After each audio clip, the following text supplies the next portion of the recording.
Si consideramos a Horus como la sombra de la herejía, Sanguinius entonces brilló como su luz contrapuesta. Sanguinius era el más noble y puro de los primarcas, adorado por sus hermanos y sus legionarios como un ángel viviente. Conocido como el Ángel Sangriento o el Gran Ángel, Sanguinius fue el primarca de la 9ª Legión, los Ángeles Sangrientos.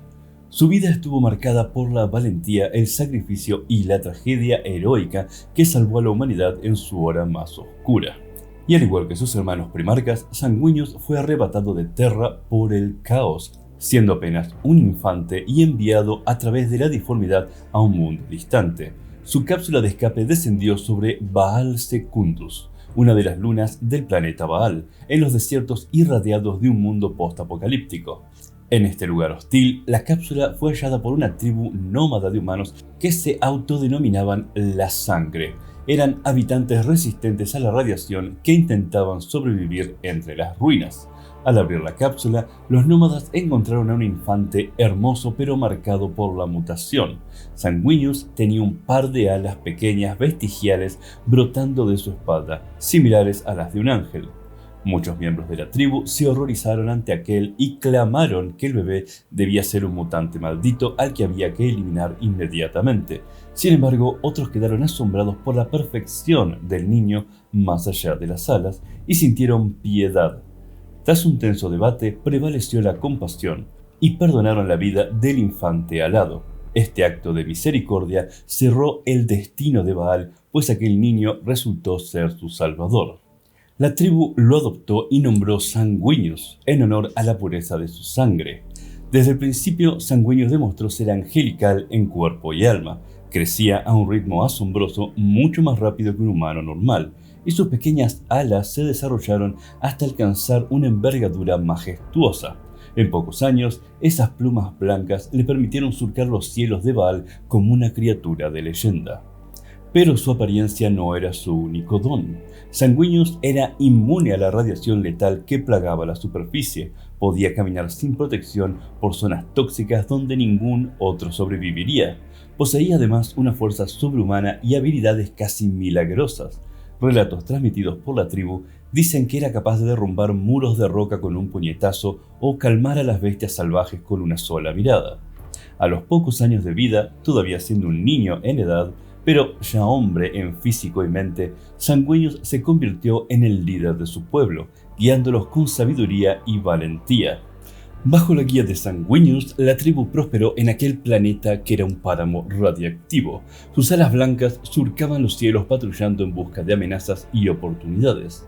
Pronto su fama se extendió a otras tribus humanas de Baal, que comenzaron a verlo como una especie de ser divino encarnado. En efecto, para estas gentes desesperadas, Sanguinius era literalmente un ángel enviado para protegerlos. Él, con humildad innata, simplemente hacía lo correcto. Enseñó a las tribus a cultivar esperanza en medio de la miseria y a unirse contra sus verdaderos enemigos, porque en Baal no solo la radiación amenazaba la vida, sino que hordas de mutantes caníbales infestaban las tierras baldías, atacando a los humanos puros constantemente. En un episodio célebre, una gran banda de mutantes atacó la colonia de Sanguinius y el joven primarca se lanzó al combate él solo contra cientos de ellos. Durante esta batalla, al ver en peligro a sus seres queridos, se dice que mató a más de 100 mutantes con sus propias manos desnudas, desatando por primera vez una furia sangrienta terrible de presenciar. Durante esa batalla, los poderes del primarca se manifestaron en toda su magnitud. Un halo de luz dorada brilló alrededor de su cabeza mientras despedazaba enemigos, como si la ira justa lo transfigurase. Los mutantes, aterrorizados, fueron aniquilados hasta el último. La tribu de Sanguinius quedó salva, aunque atónita ante la visión del ángel encolerizado. Tras esta victoria, todas las tribus nómadas humanas de Baal Secundus se unieron bajo el liderazgo de Sanguinius. Con su guía, emprendieron la purga sistemática de las criaturas mutantes que plagaban su mundo, limpiándolo poco a poco de estas abominaciones. Gracias a Sanguinius, la humanidad de Baal tuvo una nueva oportunidad de florecer, y en gratitud lo adoraron sinceramente.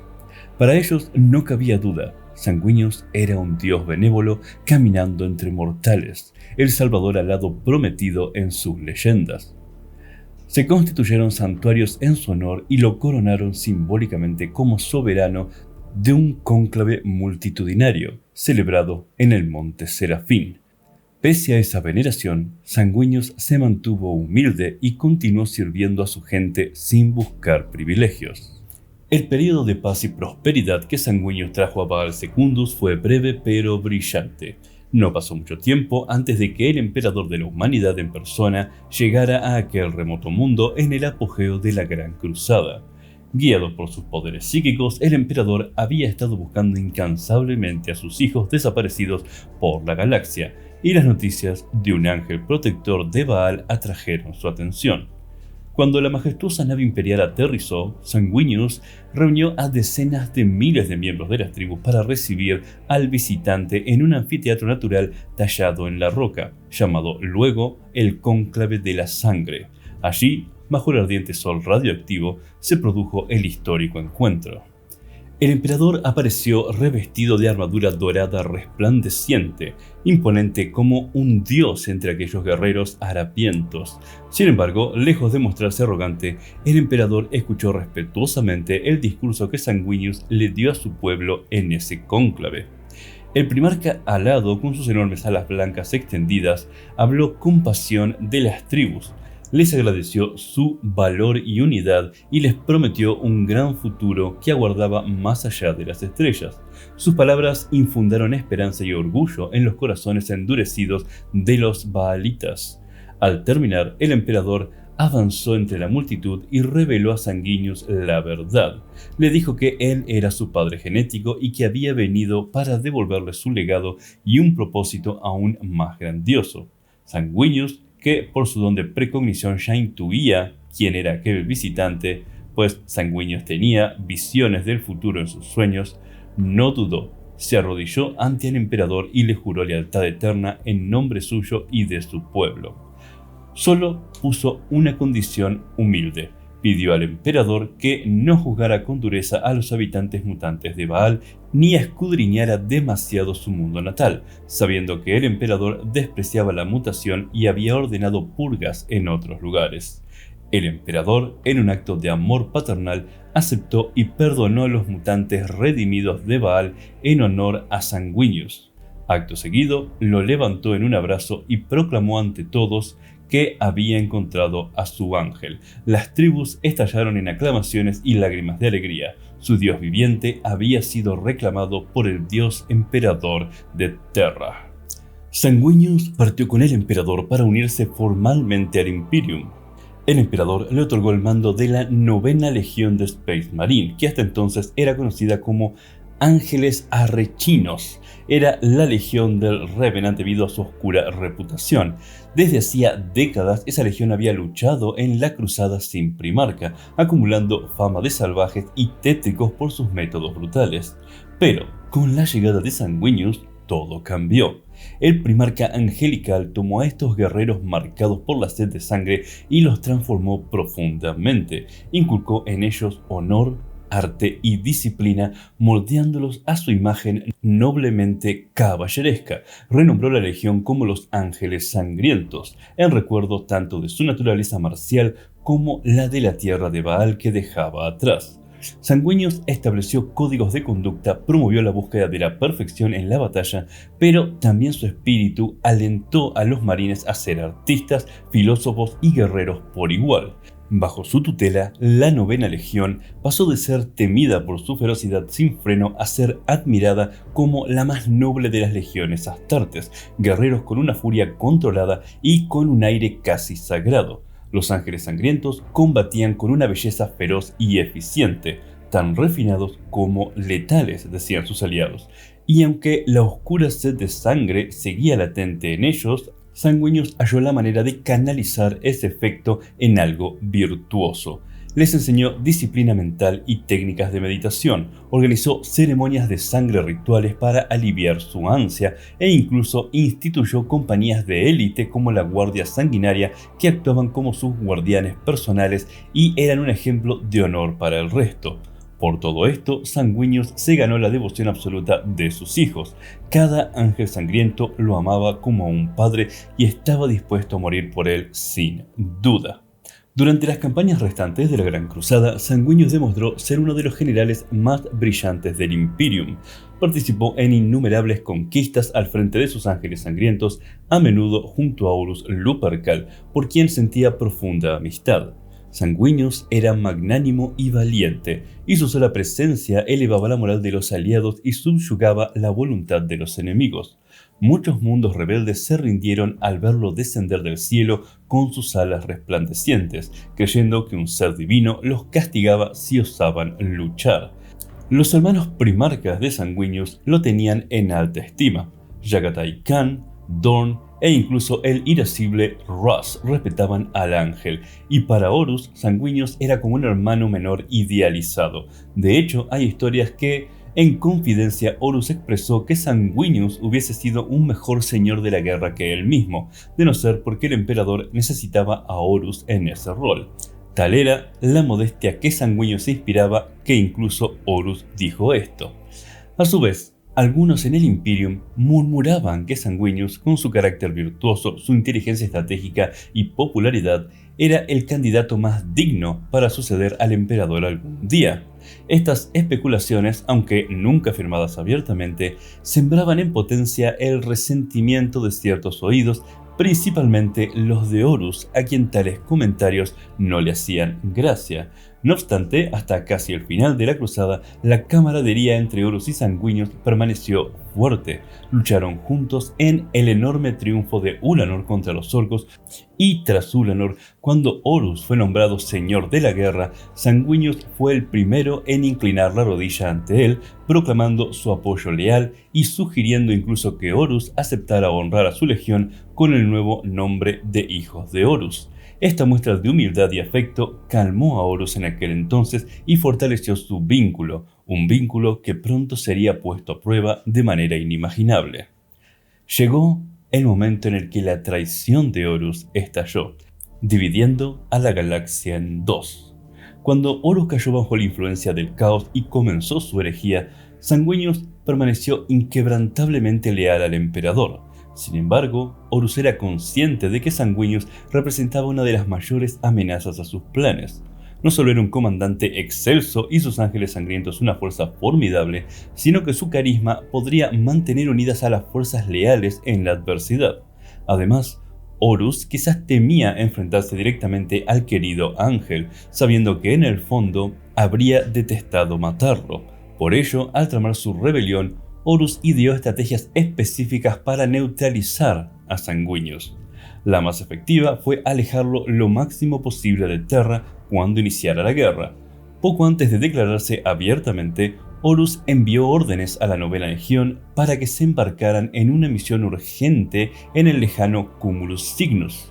Este cúmulo estelar, según el mensaje, estaba infestado de senos hostiles que esclavizaban a colonos humanos y requería la mejor capacidad de choque de los ángeles sangrientos. Sanguinius, sin sospechar de su hermano, obedeció de inmediato y llevó a toda su legión a este lugar.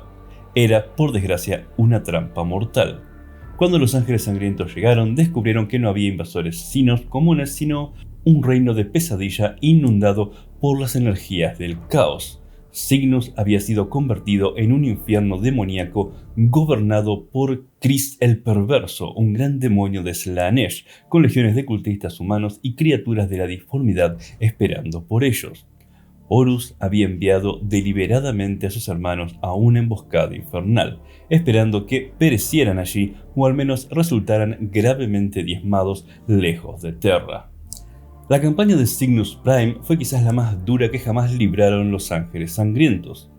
Sanguinius, manteniendo la fe, arrengó sus tropas diciendo que prevalecerían sobre cualquier enemigo, incluso estos demonios desconocidos. Durante la batalla final en Cygnus Prime, Sanguinius se enfrentó cara a cara con el gran demonio Kavanda, un inmenso devorador de almas al servicio de Khorne. Kavanda ya había masacrado a innumerables humanos y astartes en el planeta y anhelaba la sangre del primarca. Sanguinius no rehuyó del reto. se lanzó al duelo contra la bestia alada en los cielos carmesí del mundo demoníaco. Al principio, Sanguinius tomó la ventaja, clavando su espada en el pecho de la criatura e hiriéndola profundamente, pero el demonio, alimentado por la rabia, contraatacó con furor. Con un látigo, con su enorme látigo de bronce, rompió las piernas de Sanguinius en pleno vuelo, haciéndolo caer al suelo con huesos fracturados. Luego, Kabanda descargó su hacha gigantesca sobre el primarca herido, dejándolo momentáneamente aturdido y al borde de la muerte. Viendo a su presa incapacitada, el demonio decidió cebarse en sus hijos, cargó contra las filas de los ángeles sangrientos y masacró a 500 astartes ante los ojos de Sanguinius, partiendo marines en dos con cada golpe de su hacha. Aquella carnicería tuvo un efecto psíquico devastador. Al sentir la muerte de tantos de sus amados hijos, Sanguinius lanzó un grito de agonía y cayó inconsciente. Su espíritu estaba siendo abrumado por la pena y quizás por una sombra de algo aún más siniestro despertándose en su sangre. Los ángeles sangrientos, al ver caer a su primarca y enloquecidos por la matanza, sucumbieron a una furia berserker sin control. Muchos narran que en este momento la legión entera fue poseída por una rabia negra y sed de sangre incontenible. Se abalanzaron sobre los demonios con tal ferocidad que lograron vencerlos, pero a costa de desatar una maldición interna. O al menos esto dicen algunas leyendas. Finalmente, los ángeles sangrientos triunfaron en Cygnus, exterminando a las hordas del caos y expulsando a Chris y a sus demonios. Kabanda mismo fue herido gravemente y desterrado en la confrontación, aunque no definitivamente destruido. Pero la victoria tuvo un precio aterrador. La psique de los ángeles sangrientos había quedado contaminada. La furia roja que se desató en Cygnus dejó una cicatriz espiritual en la legión, una insaciable sed de sangre, una ansia violenta difícil de reprimir. Comenzó a manifestarse luego de esta batalla. Aquello fue el germen de la futura maldición que atormentaría a los hijos de Sanguinius. Cuando Sanguinius despertó de la inconsciencia, supo que algo iba muy mal. Más allá de Cygnus, Kabanda, antes de ser desterrado, había burladose de él, revelando la traición de Horus. Al principio, Sanguinius no quiso creerlo, pero pronto llegó la confirmación. Tras lograr salir de Cygnus, la Legión recibió noticias fragmentadas de la galaxia. Horus se había revelado, Isvan V había ocurrido, Terra ardía y lo peor, una gigantesca tempestad disforme, la Ruinstorm, se extendía por la galaxia bloqueando los viajes warp y aislando a los leales unos de otros. Sanguinius se encontró de repente lejos de Terra con su legión diezmada y portando una inquietante sombra en sus corazones.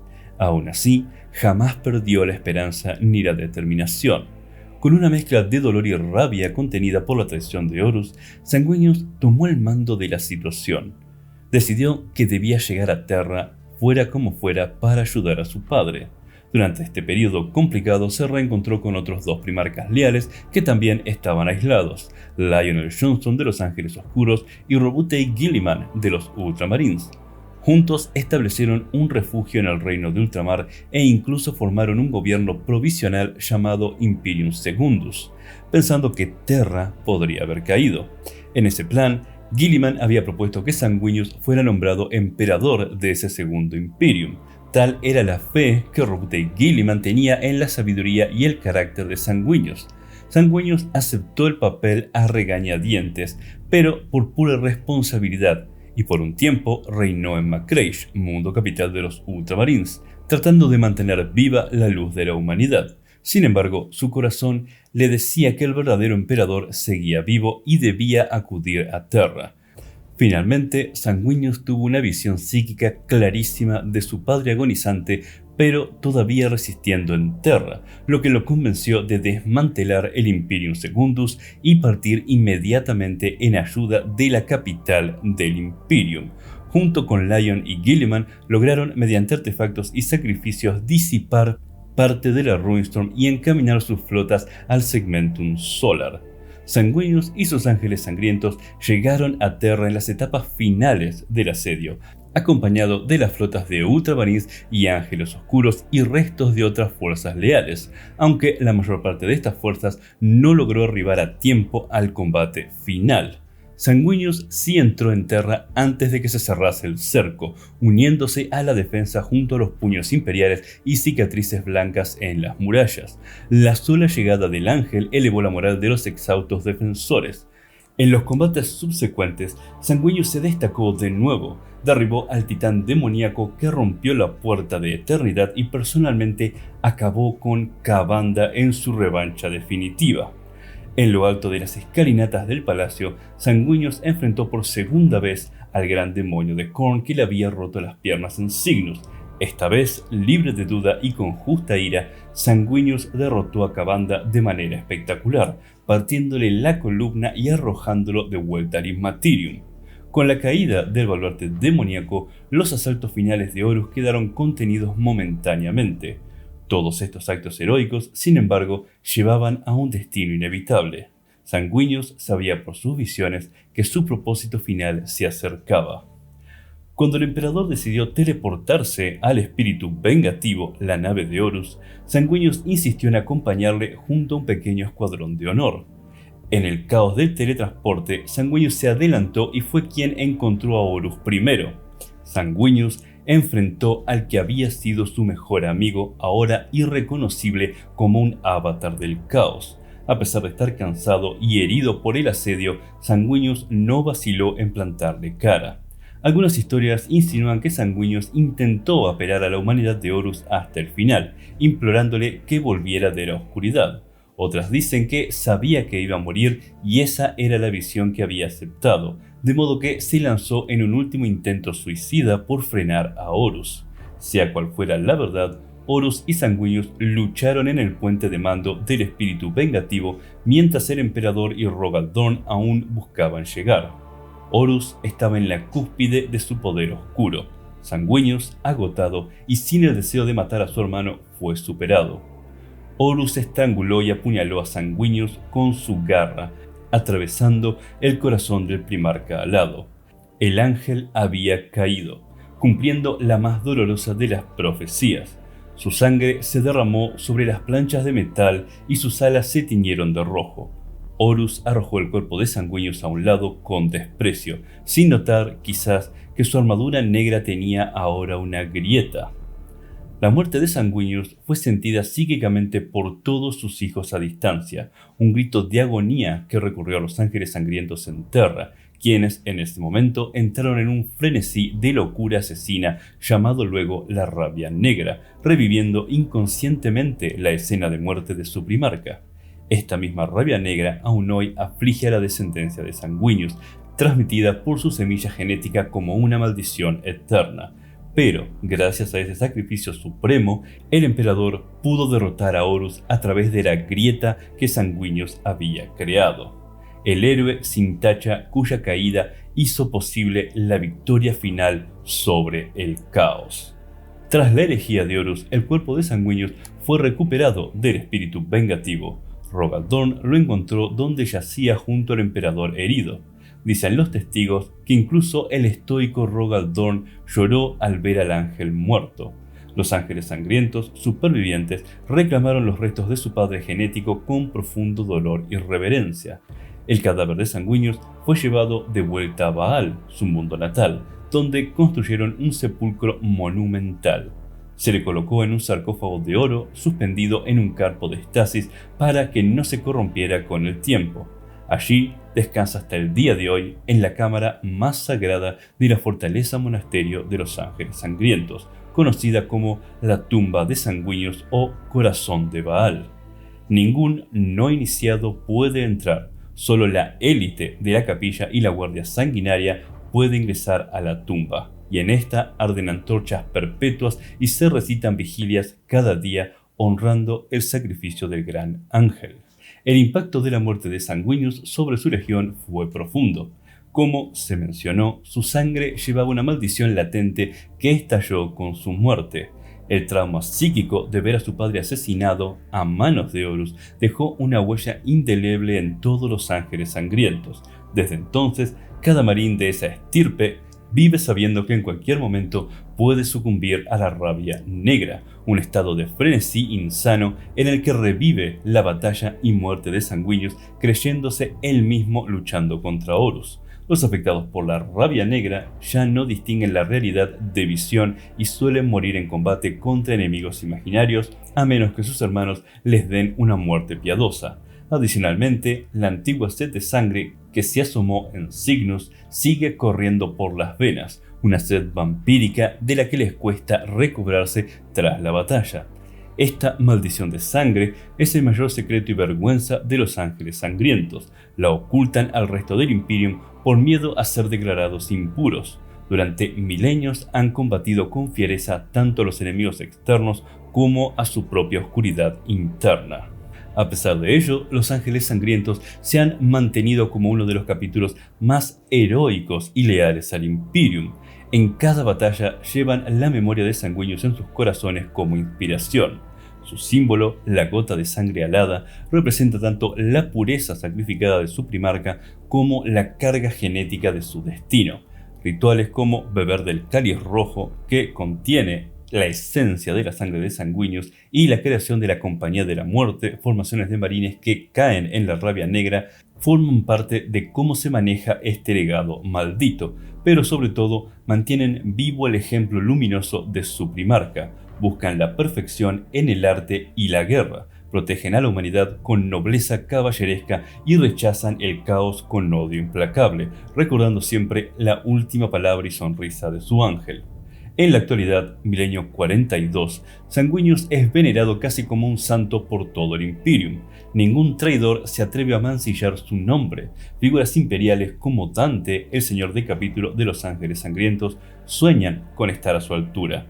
De hecho, existe la creencia entre los ángeles sangrientos de que en los momentos más oscuros, Sanguinius vela por ellos. Se narran hechos milagrosos como que durante la reciente devastación de Baal, un asalto masivo de la flota enjambre Leviathan en el hogar de los ángeles sangrientos, el propio Sanguinius apareció en una visión para guiar a Dante cuando éste agonizaba, diciéndole que aún no era su hora. Cierto o no, los hijos del ángel afirman sentir su presencia en sueños y éxtasis de batalla. La existencia también del misterioso guerrero conocido como Sanguinor, un guerrero alado que acude en ayuda de los ángeles sangrientos en batallas críticas, hace pensar a algunos que esta puede ser una manifestación del primarca o al menos un emisario suyo bendecido por su espíritu. El propio Robotei Guilliman, tras la resurrección en la era Indomitus, visitó la tumba de Sanguinius en Baal y meditó frente a ella, dejando escrito que el Imperium jamás volverá a ver un héroe tan puro. Sanguinius, el ángel caído en tierra, salvó a la humanidad con su muerte. Su legado perdura en cada victoria lograda por sus hijos y también en cada lucha interna que ellos libran contra la maldición de su sangre. Donde Horus dejó destrucción y odio, Sanguinius dejó un ejemplo de sacrificio supremo y amor. En los anales de la historia imperial se le llama el ángel, sin necesidad de más, porque no ha habido ni habrá otro como él. Su historia es un canto a las virtudes más elevadas que podrían hallarse incluso en el oscuro futuro de Warhammer 40.000. Lealtad, honor y entrega hasta el último aliento. He sido CrazyYou transmitiendo desde el búnker, trayéndoles información precisa y verificada, y encontrarán una lista de fuentes en la descripción. Y me gustaría saber qué opinan de la narración. Si tienen opiniones positivas o negativas, las dejan en los comentarios e intento evolucionar y mejorar para las próximas historias.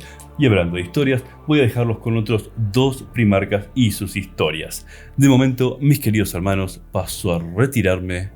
Harder Can Gore, y nos veremos la próxima.